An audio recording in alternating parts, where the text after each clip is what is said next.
I remember the way her hand hovered, just for a second, over Milo's. The air between them charged. The scent of ozone and scorched alloy thickened the bay. Her fingers, long and silvered at the knuckles, trembled as she passed him the disc. Milo's own hands, calloused and stained, closed around it. I swear, in that moment, the hum of the station faded, and all that existed was the heat of their proximity, the unspoken question in her eyes, and the way his breath caught. That was the first time I saw Milo falter, just a flicker, but it was there, and Illyra, for all her height and alien poise, looked almost relieved, like she'd found a safe harbor, if only for a heartbeat. But look, it didn't start there. Not really. Let me take you back. Milo Rourke was the kind of man who wore his solitude like a second skin. Now, Forge Bay 12 was his world. Tools lined up in perfect rows, the air always tinged with coolant and the faint, sweet burn of plasma welders. He worked alone, mostly by choice. The station's pulse was a distant thing, muffled by bulkheads and the steady thrum of the Kestrel 9's engines. I used to watch him from the mezzanine, the way he'd talk to the machines under his breath, coaxing life from battered parts. There was a rhythm to it, a kind of grace. Then she arrived. Illyra. She filled the doorway, tall, regal, her skin a deep, opalescent blue that caught the bay's harsh lights and scattered them in the strange, shifting patterns. She didn't say much, just set the armor down with a weighty clang that echoed off the walls. Crimson plating, scorched and gouged. I know the kind of damage you only see when someone's been somewhere they shouldn't have survived. Milo looked at her, then at the suit, and I could see the calculation in his eyes. He didn't ask questions, not out loud. He started with the easy things, replacing relays, patching up the kinetic mesh. But the deeper he went, the more he found. Custom work, alien alloys, energy signatures that didn't match any registry. I watched his brow furrow, the way his hands slowed, careful not to trigger whatever secrets the suit was hiding. And Illyra just watched him, silent, her gaze never leaving his hands. There was something in the way she stood, shoulders squared, but her jaw tight, like she was bracing for bad news. When Milo found the energy dampener, fried beyond repair, he hesitated. That's when Illyra stepped forward, close enough that I could see the faint shimmer of her breath in the cold air. She reached into a hidden seam in her suit and produced the disc. Their fingers brushed.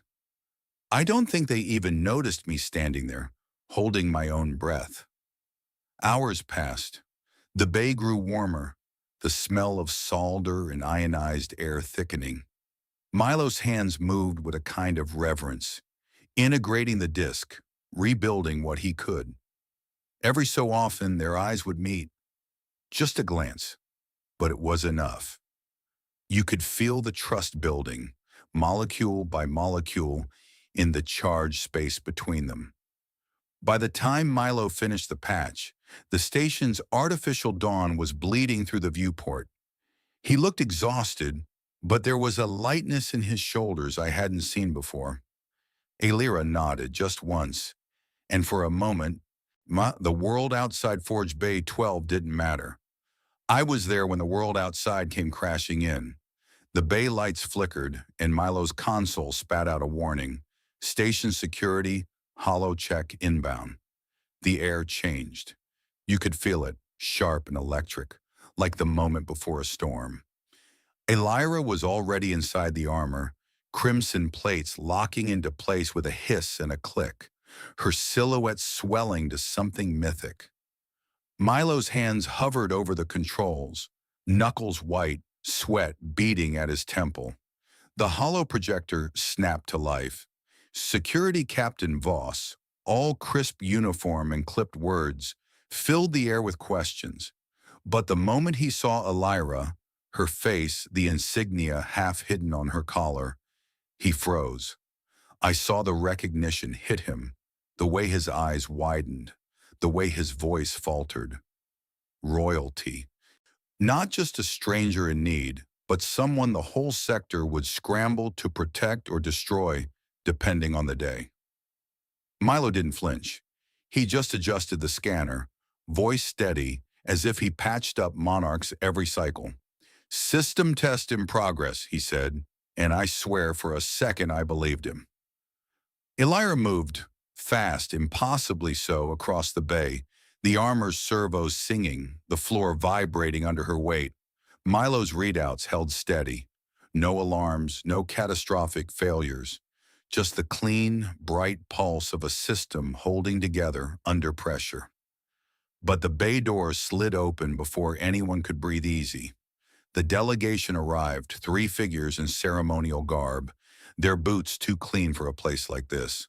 They didn't look at Milo, not really. Their eyes were for Elira, and the way she stood, tall and unyielding. Brehui, the suit gleaming in the artificial dawn. They spoke in clipped, formal tones, confirming her identity, their words bouncing off the metal walls like distant thunder. Elira turned to Milo then. I remember the way she looked at him, soft, almost apologetic, but proud. She spoke his name, clear and sure, and credited his work in front of the delegation. "Without him, I would not stand here," she said. Her voice carried, filling the bay. And for a moment, Milo looked like he might say something, anything, but the words caught in his throat. He just nodded, jaw tight, eyes shining with something I won't pretend to name. The delegation moved to escort her out, their formation tight, protective. Elira paused at the threshold, one hand resting on the doorframe. She looked back just once. I saw it. The smallest smile, a promise, maybe, or just gratitude too big for words.